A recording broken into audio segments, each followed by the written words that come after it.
Okay, everyone, good evening. Hope everyone's doing well. It's the Zera Shimshon, the weekly Zera Shimshon class. First week that we are doing it without our Chaver Charles Shaul, who's in America. My name is Mordecai Holtz.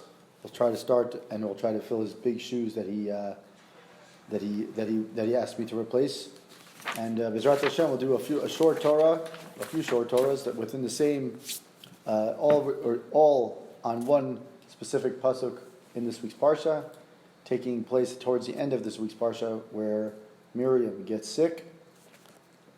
And we ask, the question that becomes about is the pasuk reads, Vayitzak Moshe Hashem limor, El na Rafah la. So the pasuk says that Miriam was, the story in the Torah tells us that Miriam was struck with tzarat. Moshe responds by crying, by yelling to us, screaming to Hashem, and asking her to be cured. Rashi presents basically two ideas, two points as to why Moshe's response. One in reference to the words that he used, and one in reference to what's kind of more implied. The Zera Shimshon examines both of these ideas, and that's what we're going to discuss today. So it says like this. This is Drush Zayin, Drush 7 in Parshat Behaalotecha of the Zera Shimshon. And where B'ezrat Hashem, all the people who need a refuah, who need Hatzlacha, Yeshua, B'ezrat Hashem that will come true soon. B'zchut the Zera Shimshon and b'zchut all the learning that we do in general. So it says like this. Yitzak Moshe Hashem lemor el na Rafah la. Perush Rashi. El na. So one of the explanations of Rashi, it says El na. So it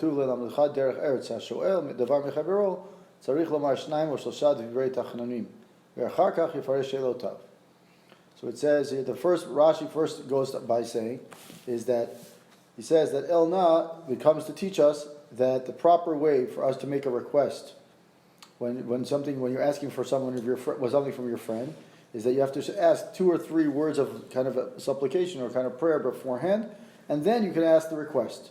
So therefore it says El Na, that's the 2 words before, and then before you ask for the request, it says El Na, and then it says Rafah la.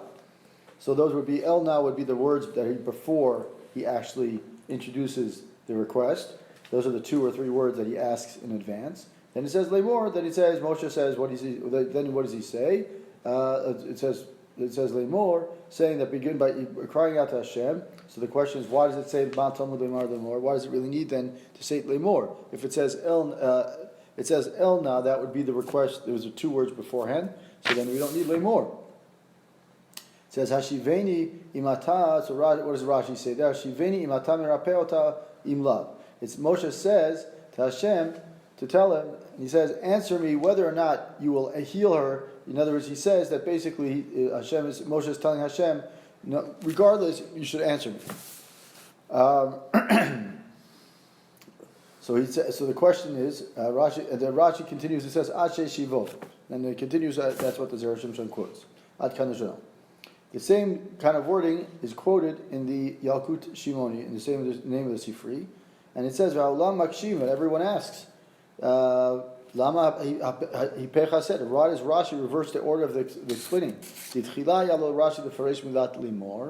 Rashi should have started by saying the words limor. The word, you look in the Rashi, the Chumash, the first El Na is first in the order of which Rashi gives us Perush, and then limor is second. Not the way that we would think is Rashi would give it, which is limor first, and then El Na, because that's the way the order of the Pasuk. So everyone asks the same question. It says first, and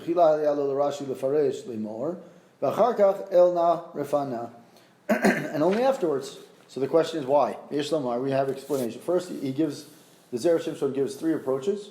We'll cover all 3 of them, and each one of them has their own unique style and their own unique answer and approach to what this whole pasuk is all about.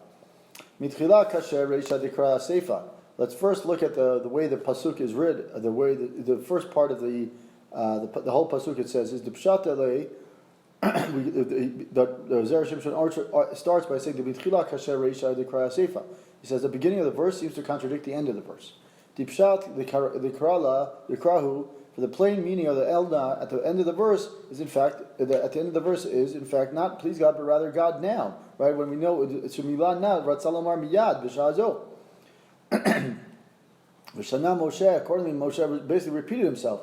In other words, he said El Na Rafah Na. He's saying his Na to Lomar Shtei Pamim Na. El Na Rafah Na La Kadesh HaKadosh Baruch Hu Yaseh Miyad Bakashato. So what he's saying is that the El Na Rafah Na La is basically Moshe's version of saying is Hashem, I need her to be healed right now. Kedamrin Ba'alma. The power of this kind of intensified is similar to what we say somewhere else. Shana Alav HaKatuv La'akev. So he says that the verse repeats a word or a law to signify how important it is, and we see that that's really in Psachim and in Masachet Psachim and Masachet Zvachim. The Gemara there mentions that when a pasuk or a word or a halacha is repeated, it's to give it the emphasis. And like we say somewhere else, the kol ha'mitametz b'tfilato ain't tfilato chozer b'kam. And we also learn somewhere else, which is where that when someone who really exerts his energy and learning and teaching is guaranteed that his tefillah will not return empty-handed. Meaning that the plain meaning of the verse is that Moshe prayed with such strength and such koach that it shouldn't be ignored. And the frizeh ain't makom limar limor. There's no room for the word limor, and it's meaning that Moshe cried out to tell him, right? El na refana la. The word na repeated itself. What the Zera Shimshon is saying is because it says El na refana la, the word na repeating itself means that Moshe was trying to say with such kavanah and such strength that because by saying it so strongly, he's basically saying this is what he wants it to happen right now. And therefore, the word lemor, which is kind of an introductory statement to what the pasuk is really trying to say, is unnecessary. What is the word? What does Moshe have to tell him? All it should have said is, if we look at the pasuk again, Vayitzak Moshe el Hashem el na refan Allah. They didn't have to say lemor. Lemor is a introductory statement, right? Vayitzak Moshe el Hashem would have been just enough. So that we don't need to say lemor, which is an introductory statement. And the second part of it is really, what is there for Moshe to say? Halot tfilato shel Moshe hayta shir pe'en miyad. Right? Wasn't Moshe's tefillah, the whole point of his tefillah was for Hashem to urgently heal Miriam. So therefore, so if he wants his tefillah immediately answered, then there should be no for to make any statement at all. How do we understand how there's lemor, which is an introductory statement, and then el na refan Allah, which is a statement of urgency and kind of and koach of tefillah, right? El na, we said already that. So let's go repeat it just quickly. We looked at the pasuk where Moshe davens to Hashem for Miriam's healing after she received sarat, and it says Vayitzak Moshe el Hashem. It says Vayitzak Moshe el Hashem lemor. And the lemor usually comes to some sort of introductory statement. And then it says, El na refan na la. And based on the Gemara in Psachim and in Zvachim, both Gemaras there say that when a word or a pasuk is repeated, then the word is to show emphasis. So if that's the case, El na refan na, the word na is being repeated twice, that shows how strong and how important it was to Moshe to have the tefillah answered. If so, then why do we need to have the word lemor? Lemor is just an introductory statement, which shouldn't be the case when you have something urgent. When you have something urgent to say, you don't start saying, let me introduce myself. Right? You just say the statement because it's so important. Right? So we have to say that it's not that, so rather we have to say that according to this, so we have to say that lemor, and it's whatever lemor means, that rather ask to tell Hashem, as Moshe telling Hashem, is that Moshe had not really strengthened his tefillah. Meaning what we said earlier is that at the beginning, Rashi says that when in order for someone to ensure that his tefillot are answered, you have to introduce the statement in some way with 2 or 3 words. So therefore, we have to understand that usually we say lemor means some sort of introductory some sort of statement that he's saying. But if we're saying the word saying lemor means to say something, and then the words el na refan Allah means that it's something very urgent. So you can't really state something or say something if you want something to be done urgently. So rather we have to understand that we have to flip it around a little bit, and this is where the Zera Shimshon comes in. So what does it mean when he says the word na, el na refan Allah? right? If we're trying to say Moshe had not really given the right of what Rashi says, which is to give 2 or 3 words in advance of his tefillah, and therefore Moshe had not really strengthened his prayer, what we call fortifying his prayer, as Rashi says on this pasuk, Shosha divrei shnaim or shosha divrei tachanunim. Right, you have to ask a few words. You have to say something introductory before you make the request. Right, just like any time today, when we make a request, we have to make an introduction. We make, we butter the person up a little bit, and only then do you make the request. You have to introduce it. Otherwise, the person is going to definitely say no. Therefore, the Zera Shimshon's first answer is, so he says, L'chein tzarich lomar dimilat elna, that the words elna, the first set of elna, that is lemor, elna is elna. The first elna is not part of, or not the first elna, but elna is not part of enorotze lomar biyad b'shazo, k'mo refana. Rather, we have to say is that elna is not part of the tefillah itself. Rather, elna is the introductory statement that Moshe needed to say before he makes the request, which is what's the request? Refana. Refana Allah. So he's saying elna, you have to read the pasuk as lemor elna, comma, refana Allah. Elna is the introductory statement, which Moshe needs to say in order to kind of introduce and kind of get Hashem on his side, if you will. And then refana Allah is the actual tefillah. So it says that K'mo Rafana is he wants to Rafana make heal right now. In other words, na in the verse, right, is used in 2 different contexts. In one context, Rafana, which is the prayer itself, right, that word means heal right now. But Hulashon Tachanunim, Elna is not the prayer itself. The words do not mean God now. Rather, the words are the supplication of the kind of introductory statement that Hashem is basically saying is please God. Right, we usually say is El Na Rafan Allah. That's what we usually understand the words to say. El Na Rafan Allah is his whole tefillah. Zera Shimshon comes to say is that no, El Na is just please God. That's the introductory statement that you need to make in order for your tefillah to be heard. And then Rafana Vein Kan Lo Kefil, right? Rather, it says which means please God. Kmo Ana, as it is true as the word Ana, which means please. Vein Kan Lo Kefil, and therefore we have no repetition of the word now. Right? And there is no fortification in the prayer that guarantees you will be answered. Right? So that someone who asks for his friend something needs to say 2 or 3 words before, and only afterwards do we specify his request. Therefore, we kind of learn that the word lemor and its implication to tell to make any sense. Elna cannot mean God now; rather, it can only mean please God. In which then Moshe had prayed only once, heal her now, Rafan Allah, and since he did not repeat himself and did not really say something, it makes sense that he cried out to Hashem and asked him to tell him if you will heal me or not. So now what happens is he cries out. Now that we look back at what Rashi asked originally, the way Rashi mentions there that Moshe asks for proof as to whether his tefillah will be answered. Right? He says, "Please answer me." So now we understand it because it says that the word lemor to tell us. It makes any sense. Elna cannot be God now. Rather, it means please God. In which case, Moshe had prayed once, meaning Rafan Allah. Rafan Allah means please heal her now. Elna is basically a separate statement, and since he didn't really repeat himself and he did not really strengthen his prayer the way he was supposed to, it makes sense that he cried out to Hashem and said, what did Rashi say? He said, please prove to me or answer my tefillah. Because why? My tefillah was so short and so intact that he didn't have a chance to really fortify it, and therefore we can say that Rashi said is Lefisha Milat Lemor. Now we understand that Lemor to tell Machrachat Perusha. It proves to us that the truth is of this explanation is Elna means please. Bishum Hachi Iktin Lefarish Elna. Therefore Rashi, our original question on the Zera Shimshon's original question was why does Rashi flip the order as to which the Perush that usually would be is Lemor first and then Elna second? Or the first part of the pasuk, it follows the order of the psukim.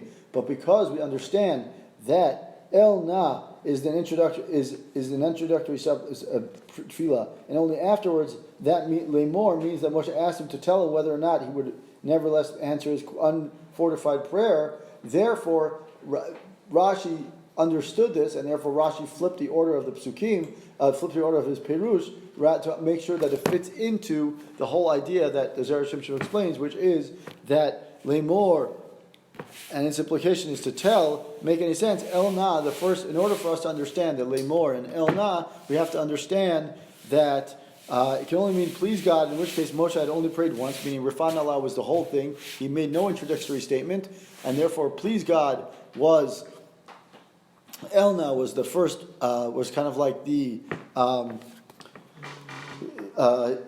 right, he didn't repeat himself, and therefore he didn't really have the opportunity to really strengthen his prayer. And since it makes sense that he cried out to Hashem, and therefore when you look at what Rashi said, he cried out to Hashem and said, Hashem, please make sure to answer my tefillah, or let me know that my tefillah is answered. Why does Rashi start with that? Because he has to explain that otherwise, if we don't view it that way, then El Na Refanala is one tefillah, and therefore that whole tefillah, Na, repeated twice, would imply that he's saying it with a lot of kavanah. But if you understand it the way Rashi understood it, which is Elna, Kama, Refanala is the whole tefillah. Therefore, we understand that his tefillah was not necessarily the strongest tefillah, and therefore he had to say, Rashi had to flip the order of the psuki, of the perush, in order to explain why part 1 is Elna, and then Lemor second, because Elna is the an unfortified, he's saying, God, please listen to me. Lemor, he's saying, is please make sure to show me that my tefillah is answered, even though it's not as great a tefillah as it usually would be, which is a fortified tefillah, which introduces an introductory statement. So that's why the Zera Shimshon here kind of understands. He looks into, and which is which is generally a very common thing that we'd overlook, but the Zera Shimshon doesn't necessarily overlook it, and therefore he understands right away how did Rashi get to this idea of switching the order of his perush. He looks at the perush, Zera Shimshon comes up with saying a statement, or a perush himself, saying is that the reason why Rashi did it is he flips it around in order to make sure that we understand that Rafah Allah is the entire tefillah that Moshe had for Miriam. Now Zera Shimshon goes to a second idea. So now within the same drush number 7 has 3 different perushim, and they all are in some ways connected, but they also can be standalone. The second approach that he has is that we already said that the kasher inam yesh lomar. We made another opportunity. Another explanation is the kasher Moshe my kamel more. We have to understand why did Moshe could have told Hashem that shiveni al dvarai. That is, how could Moshe have told him how imatam mirapeh imlo, right? In other words, how could it be that Moshe would say, according to Rashi, which Rashi brings the Perush, the Midrash, Rashi brings the Midrash and says, Hashem, let me know if my tefillah is answered. What kind of, even l'chi zo midat erech eretz HaKadosh Baruch Hu yashiv la'adam, right? Imi kabel tfilato imlo, right? Even Moshe Rabbeinu, who's the greatest person who had the connection and conversation with Hashem, is it appropriate for him to say, Hashem, let me know, by the way, let me know if my request was answered? That's not up to us to decide, and it's not up to us for Moshe to even make the statement.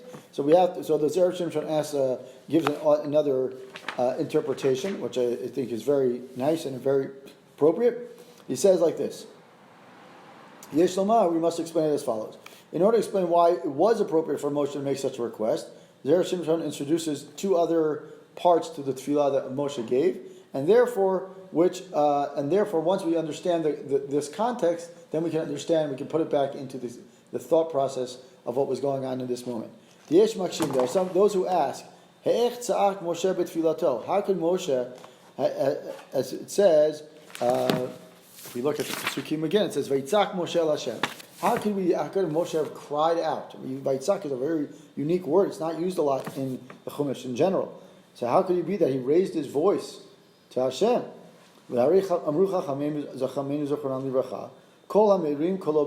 raises his voice in tefillah, it's considered as if it comes from the false prophets who raise their voice. That's based on there's various Mefarshim who say that Lefida Atenu Kusha Mikar Leita. This question does not even start.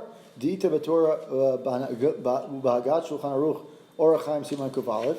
If we look at the Torah, and we look at the Ramah on the Shulchan Aruch, it says V'ima Shmiya Kolo, that if someone raises his voice in his prayer to make it heard, Kadesh Midu Mimenu B'nei Yito, so that the members of his house learn from him what they are supposed to say when they pray. Mutar, meaning what is it? What's the point here? The point is when a person raises his voice in tefillah, usually we say that you shouldn't be raising your voice in tefillah too much. because you could be considered someone who's like a Navi Sheker. But the Orach Chaim says, the Torah says that if you raise your voice in order to teach your family and to teach those people around you what to say and how to say it and the right proper intonations, then you're allowed to. Moshe hutzrach lomar afkan. Therefore, Zera Shimshon says so too here. Moshe hutzrach lomar b'kol kedei shilmedu Yisrael aderech eretz shashoel davar mechavero. Moshe was trying to raise his voice so that the Jewish people could learn from him something. Which is what? That when someone is asking for his friend for something, needs to say 2 or 3 words of kind of introductory prayer, and only then make the request. The volume was Moshe. In other words, Moshe's screaming was there. Therefore, it was inappropriate. It was appropriate in this instance because in order to teach Bnei Israel a lesson, right? Ela de kasher. We still have. Now we have that question. After answer that, we have another question on it. It says another aspect of Moshe's tefillah, which is its length. Right, with Elna Rafan Allah, whether we say Elna Rafan Allah was the whole tefillah or Rafan Allah was the tefillah, now the Zera Shimshon says, now that we understand the volume point, now we have to ask another question on the same thing, which is the length of the tefillah. Ela de kasher, but still we have to understand Lama Dafka B'Pamazot, why specifically in this instance with his sister Miriam, Chashav Moshe Lamed Yisrael Davar Zeh. Why would it be that in this case specifically Moshe says, okay, here I'm going to teach you the point of screaming. Why would I scream? And why make such a short tefillah? So he says like this: Chashav Moshe lamed Yisrael davar zeh v'lo b'shar tefillah sheitpal. Why would he add, and not in any other prayer that he makes on their behalf of Bnei Israel, does he say what was so unique about this tefillah? We may answer that Amrinan beYalkut mipnei shema lo hirich Moshe b'tfilato. Why did Moshe keep his tefillah for Miriam so short? Instead, he kept it to a very, very bare minimum. Whether we say Elna Rafan Allah or Rafan Allah, either way, 5 words or 6 words or 3 words, either way, Kadesh lo Yisrael Omrim Bishvil Shehi Achotohu Marich Ad Kanashon. The Yalkut Shimoni says that why did Moshe specifically do a short tefillah here, so that Bnei Israel wouldn't say, oh, for his sister he's willing to go all out and really keep a long tefillah, but for us he's going to keep it short. B'shar pamim umeata, we now can say, the Zera Shimshon continues, B'shar pamim, that in all other times that Moshe was davened for Bnei Israel, hayam uchrach l'pel b'lacha, she was forced to pray in silence, kedin chobat tefillah, as the law for prayer demands. V'mayam ikpel apam echad pekol, kedei shilmedu Yisrael b'aderech eretz, shetzarich lomar kodem atfilah shnayim v'shlosh dvarim v'shlosh tachonim, shem hayu lomdim mimeni nami shemutar l'pel b'kol ram. Omnam and he's forced to pray out loud. So he says, in general, Moshe didn't want to daven in out loud because he didn't want them to learn that it's okay to daven out loud. So therefore, he kept all his tefillot belachash. But why? So therefore, he said. But the Zera Shimshon picks up a very nice, fine-tuned idea. He says that in every other time he was forced to pray in silence, right? Because that's the real halacha is you're supposed to daven in silence, right? And therefore, and he had in every other time, and if he had prayed one time, had he prayed in any other time out loud, right? Therefore, he would have learned the proper conduct of tefillah. That you have to learn that you have to introduce the tefillah 2 or 3 words, and then they would have 2 or 3 words before making the request. But here, in this case, when he did pray for Miriam, he had to daven out loud. Why? Because here you have another factor. Here, so that Bnei Israel would not say that it's because he's elaborating his tefillah because of his sister. So therefore, you have is Mishum Hachi Chashav L'Lamed Derech Eretz. He also decided to teach in the proper conduct. V'lo Chashash Sheitu Yisrael Lemar Shemutar L'Yitpal B'Kol Ram D'Shani Yachad De'ika Tamid Chashad. So basically, what happens is that Zera Shimshon says is because in this case, unlike in every other case, there was no factor of his sister as being it's his sister.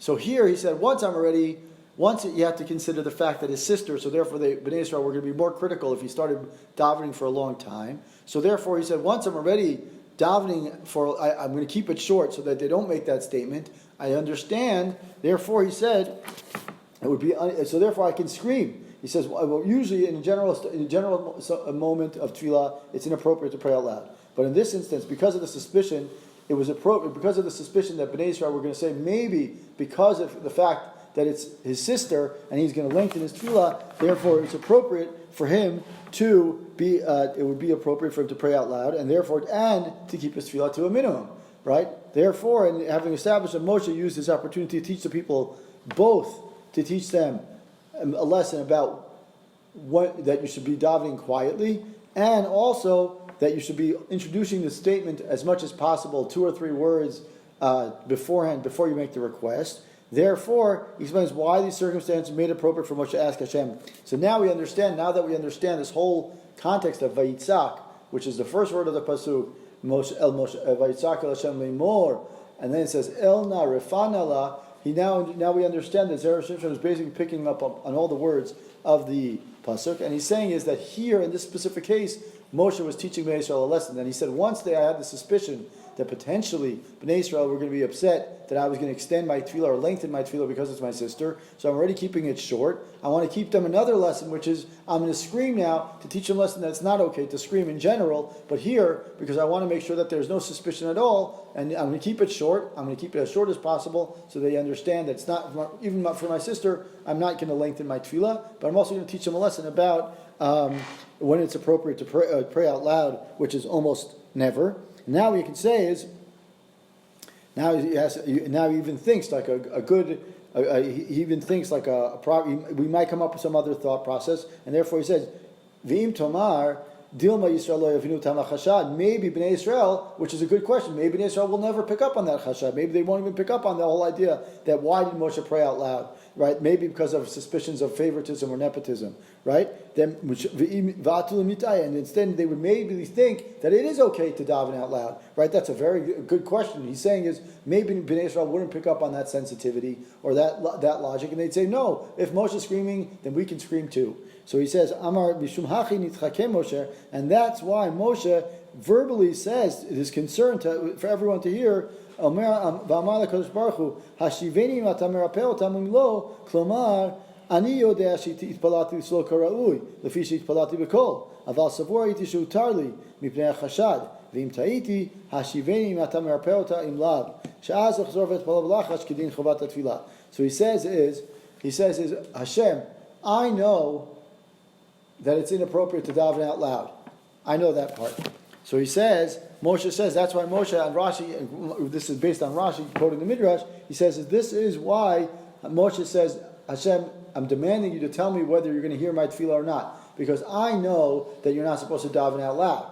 But in this case, I'm trying to teach them a lesson, and since I'm trying to teach them a lesson, I'm going to scream out loud, and in the case that it's not right, and therefore I know that maybe potentially he's not davening properly, and therefore because of the suspicion that you might have, you might be upset at me that I'm davening out loud. So he says, Hashem, let me know if my tefillah is answered or not. If my tefillah is not answered, then I'll go back to my usual standard quiet tefillah, and therefore I'll ask for the tefillah quietly, or I'll ask for the refuah quietly, and in a way that's more appropriate. So now now we understand the second reason why Rashi chose to expand at the end of the verse first.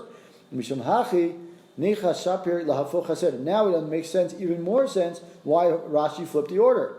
It says lefaresh milat lemor achar el na refanala. Now we can understand why does it do lemor after refanala. K'mo shekatav Rashi zichron al bracha sharei b'milat lemor. Right, if he had said by the virtue of the word lemor, it means Hashem asked him to tell him whether or not to accept his prayer. Right? Right? So he says that the Jewish people were saved from the mistake of learning to pray out loud, and they learned that what's the proper way is to offer some sort of introductory statement before making a request. That is, Rashi first explains that Moshe taught the Jewish people to make some sort of introductory statement, a supplication before making a tefillah, which he did by praying out loud. That's the word why vayitzak. Right, and he felt that it was appropriate to do it in this case because he wanted to teach them a lesson, and because of the suspicion of Miriam and nepotism. Only then was it appropriate for Rashi to add that Moshe asked Hashem to tell him whether or not he would accept his prayer. Right, even though he prayed out loud, so that everyone would know that it's usually inappropriate. So then again, the Zera Shimshon picks up on the order of the pasuk and how Rashi explains the pasuk, and he explains his idea. The Zera Shimshon is explaining idea.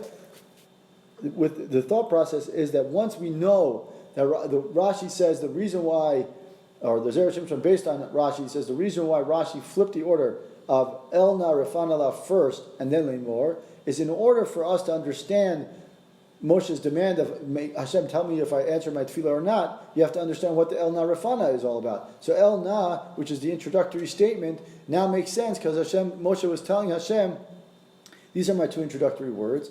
I'm screaming out loud. Once I understand that I'm screaming out loud, which I'm not supposed to do, but I'm doing it here to teach them a lesson because there might be a suspicion that I might be davening longer. So therefore, Elna Refanala or just Refanala is a short tefillah. I'm keeping it short so that way they learn the lesson of that. It's not only that I might not they shouldn't be suspicious of me for nepotism, for favoritism for my sister, but not only that, I'm teaching them a lesson that you're not supposed to scream out loud for davening, and also that is I'm also giving the introductory statement, the introductory part, which is the Vayitzak Moshe El Hashem Lemor El Na. The El Na, the Lemor, and the El Na is the introductory statement to teach. So Moshe was, as always, being a teacher, he was teaching them how to daven, which is when you ask for something, you should ask for something by introducing it a little bit and then make the request. That's the El Na, or the El Na. And in this case, Rashi flips the order in order to teach us that why did Moshe scream? He screamed in order to teach us a lesson that you're not supposed to scream, but in this case he found it appropriate to do it because of the fact that he was being cautious or suspicious, or that he didn't want Bnei Israel to be suspicious that perhaps he would show favoritism because of his sister, and therefore he said, in this case, I'm screaming, and that's why Rashi then gives the Pirush of Lemor after he says the word Elna, so that way Lemor is, Hashem, tell me if my tefillah is going to be accepted or not. Most of the time, in this parish of Zera Shimshon, most of the time people should never have the chutzpah to do that, even Moshe Rabbeinu. And the reason why he has that chutzpah to do it is because he knows that the vayitzak, he knows that the screaming that comes is generally out of character for Moshe, and generally it's not the right way to daven. And since he screamed out of character, so the Lemor has to come afterwards to say is, let me know whether I did it right or not. So Moshe was teaching us two lessons. One, that we should introduce our statement or introduce our tefillah. And second of all, that screaming is most likely not the appropriate approach.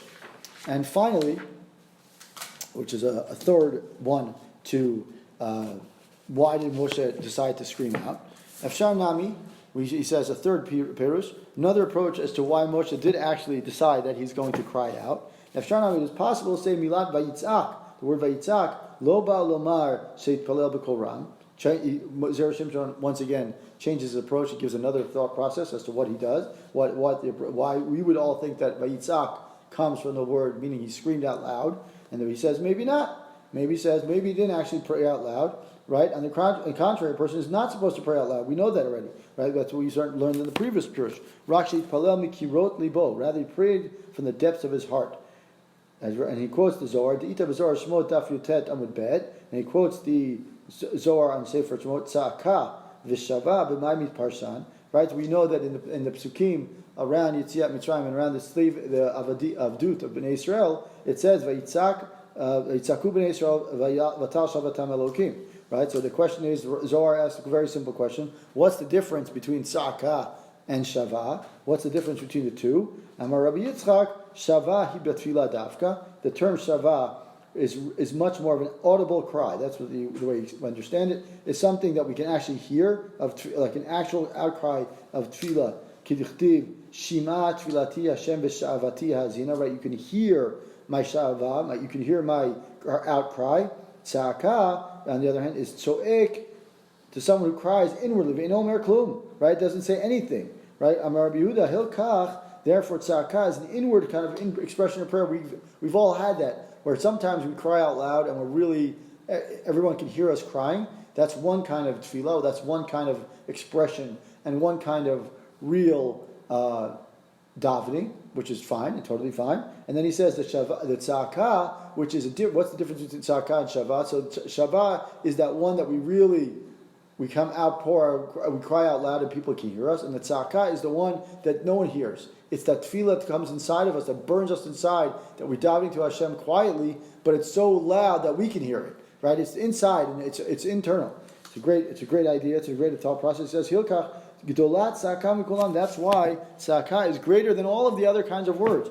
In fact, if you look at the word tza'aka, right, is greater than shava, and anacha, there's anacha, tzaka, shava, right? Those are all words that are discussed in the Zohar on this pasuk. But if you look at the way the tefillot, or the way the psukim are set up in Shmot, when Bnei Israel are being enslaved, and when Bnei Israel are really working hard, it says Vatal Shavatam, and then it says Vayitzaku Bnei Israel, and then it says Anacha, right? The Shai, Shava, and the Tzaka, but it says Vatal Tzakatam, right? That's when it goes up, and then the next pasuk is when Hashem starts turning, the tables start to turn. So therefore, the Zohar, based on that, says Tzaka Yibalev, right? The Tzaka is the screaming, the heart, the Tzaka is in the heart. And therefore the pasuk in Eicha, which is appropriate for it to be in Eicha, such a pasuk, which is that our hearts are crying, right, as opposed to being somewhere else. Eicha, the saddest lamentation, the saddest story, the saddest sefer of all of Tanakh. And said, Fizeh yesh lamar Moshe shemitchilat tzak Moshe b'libo Hashem. Rather, first Moshe, it says Vayitzak el. Now this is a wonderful idea, a short idea, but what the Zera Shimshon picks up on is that the words, it said, the pasuk reads Vayitzak Moshe el Hashem lemor el na rafan Allah. So it says Vayitzak Moshe. The word tzaka is a quiet prayer, a silent prayer that comes from it really is from our heart, inside our heart. So therefore Moshe was crying inside first, right? He says first he cries inside, inwardly in his heart to Hashem, and only afterwards, achar kach yitpalel uvazeh kol nicha. And therefore, he says, only after really crying inside his heart, really breaking down, and really, opening his heart to Hashem, quietly, silently, inside, without anyone hearing, and only then opening up his mouth, then we understand why the pasuk reads the way it does. So that is the first of the first Torah, which is the Torah 7, basically three different ways, three ways in which the Zera Shimshon understands the psukim of this situation. Elna can mean God now, in which case it is a part of the tefillah, or it can mean please God, in which case it's the introductory statement. Right? That's the first one. Moshe needed to have to ask Hashem to tell us whether his tefillah were answered, since he would have immediately seen whether they would have been answered. Rashi therefore starts by saying Elna means please God, by which Moshe taught it that a person must. In the first Jewish, the Zera Shimshon is saying is that Rashi was trying to teach us, that Moshe was trying to teach us that we have to introduce our statement, introduce our tefillah first, and therefore, and it then follows that since Moshe had not intensified his prayer, he needed to say why, because Moshe didn't really fortify his tefillah well, because he only said Elna is part of please God. The na is not a repetition na, which is what we usually understand it to be, and therefore he didn't really strengthen his tefillah correctly, and therefore Moshe had to say, Hashem, let me know if my tefillah was answered. In the second drush, he says that a person should not raise his voice in tefillah. Moshe did so when he was praying for Miriam, but Moshe was forced to raise his voice because he wanted to teach the people. He wanted to teach the Jewish people. He wanted to show Bnei Israel that he wasn't going to go at length. He wasn't going to elaborate his words in tefillah because it's his sister. Right? He wanted to do that, so therefore he had to be out loud. And therefore Rashi starts by saying El Na, please God. He's first by saying that introductory. He makes the El Na. In this case, the Zera Shimshon said that Moshe was introducing his tefillah, and only afterwards does Rashi say Lemor, and that's where Rashi says, Hashem, let me know if my tefillah is answered, because Rashi had to do it that way, because Elna is the introductory part, Rafah, the Lemor is Moshe's request, and even though usually Moshe wouldn't even have the guts to say such a thing to Hashem, let me know if my tefillah is answered. In this case, Rashi understood it to say, and this is what Moshe understood, is that he said, usually I don't scream, but because I needed to show Bnei Israel a lesson, and I want them to learn a lesson about Miriam, that I'm not going to lengthen my tefillah about, in this case, especially since it's my sister, I need to show them a lesson, therefore I'm going to go out loud, and therefore Rashi says, Lemor after Elna, the introductory statement, Lemor, Rashi explains it to be, Hashem, let me know if my tefillah is answered, because usually I know I'm not supposed to scream, but because I scream this time, maybe my tefillah won't be answered, so you need to tell me, and if it is not going to be answered, then I'll go back to my usual quiet prayer. And the third one, third point, which is a short one in the Zera Shimshon, he makes a point, he's saying is that tza'aka, why is the pasuk say Vayitzak el Hashem, Vayitzak Moshe el Hashem, why does it say that he screamed? So the point is that the Zera Shimshon quotes a Zohar, which is based on a Zohar in Sefer Shemot. He quotes the Zohar where they're trying to explain the difference between Sa'aka, Shava, and Anacha. Three different kinds of screaming, crying, sighing, whatever it may be. And he says that Sa'aka, based on a pasuk in Eicha, that the Sa'aka is the one that we scream from inside our hearts, but no one hears. So in this case, Moshe was screaming already. Vayitzak. He's using the word Sa'ak to explain that Moshe was davening already in his heart before starting the actual tefillah, which is El Na Rafah Allah. And therefore, Vayitzak comes to show that Moshe, before he even opened his mouth, he was already crying inside, asking for his tefillah. So therefore, the tzaka is the one that we usually know that tzaka is the one that is the actual tefillah. That tzaka is so piercing that even though we haven't opened our mouth yet, our heart is screaming for to be answered. So Hashem, as soon as he opens his mouth, Hashem already knows, has already heard his tefillah. In fact, if we look, now that I think about it, if we look at I believe it's, I think in Mordecai, in the story of Esther and Mordecai, I believe Mordecai screams out, he says, Vayitzak, I believe it says, Vayitzak, or Vayitzak, Tzakau Gdolal Mara. So he screams out, and he says, therefore, he makes a scream. And as soon as that scream comes out, we don't even know what he says. But because, again, it's that silent prayer, that silent voice that we all have experienced at some point of our life, hopefully not too many times. We've screamed so many times in our heart. We want something so badly that Hashem hears that tefillah, and that's the tefillah that actually gets turned around and answered. Baruch Adonai Olam, Amen.